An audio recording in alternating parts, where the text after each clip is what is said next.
marché automobile européen continue de se réduire comme peau de chagrin. Les immatriculations de voitures neuves se sont écroulées de 20,6% dans l'Union européenne au mois d'avril. Une chute inédite si l'on exclut l'année 2020, a indiqué mercredi l'association des constructeurs européens, la CEA. Avec 684 000 véhicules neufs vendus en pleine pénurie de puces électroniques, c'est le plus faible mois d'avril enregistré par la CEA depuis le début de la série statistique en 1990. Or, le cas exceptionnel donc de l'exercice 2020, au début de la pandémie de Covid-19. Parmi les principaux marchés, l'Italie s'est effondrée de 33%, la Belgique de 23,6%, la France de 22,6%, l'Allemagne de 21,5%, bien encore l'Espagne de 12,1%. Près de l'Union européenne, le marché britannique a reculé quant à lui de 15,8%. Malgré des chiffres de vente en baisse, les constructeurs ont engrangé des bénéfices au premier trimestre grâce à la hausse des prix des automobiles, mais leurs chiffres de vente ont continué à baisser en avril. Le leader européen Volkswagen a reculé de 28% sur un an avec un fort repli de sa marque principale, de Skoda et de Seat. Son dauphin Stellantis a perdu 31% avec d'importants reculs chez Peugeot et Opel Vauxhall, notamment BMW Mini recule de 17,6%, Toyota de 7,4% et Mercedes de 22,6%. Selon l'Office national de statistique, les prix à la consommation au Royaume-Uni ont grimpé à un rythme annuel de 9% en avril, un taux en forte progression de 2 points par rapport à celui du mois précédent et atteignant un nouveau plus haut depuis 40 ans.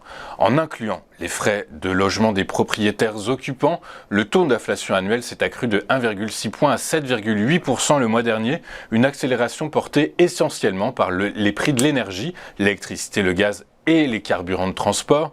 L'inflation augmentera probablement encore à 10% en octobre et ne retombera ensuite que lentement vers l'objectif de 2% qui s'attend donc. Le bureau de travail anglais s'attend donc à ce que la Banque d'Angleterre augmente ses taux d'intérêt de 1% maintenant à 3%.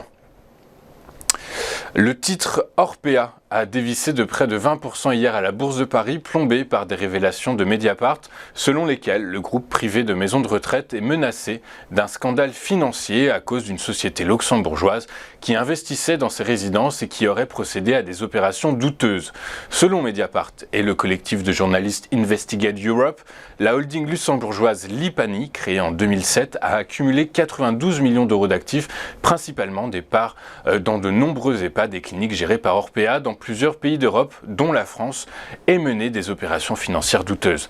Lipani appartient, selon Mediapart, à Roberto Tribuno, un comptable et conseiller fiscal qui a été le patron d'Orpea en Italie. Cette holding ne fait presque aucun bénéfice et n'a jamais distribué de dividendes. Ses activités sont entièrement financées par la dette de manière pour le moins opaque, affirme le média d'investigation. Dans un bref communiqué transmis à l'AFP, la direction d'Orpea a indiqué ne pas pouvoir faire de commentaires, la justice étant saisie. Avant de poursuivre notre émission, faisons un rapide point sur l'évolution des marchés hier.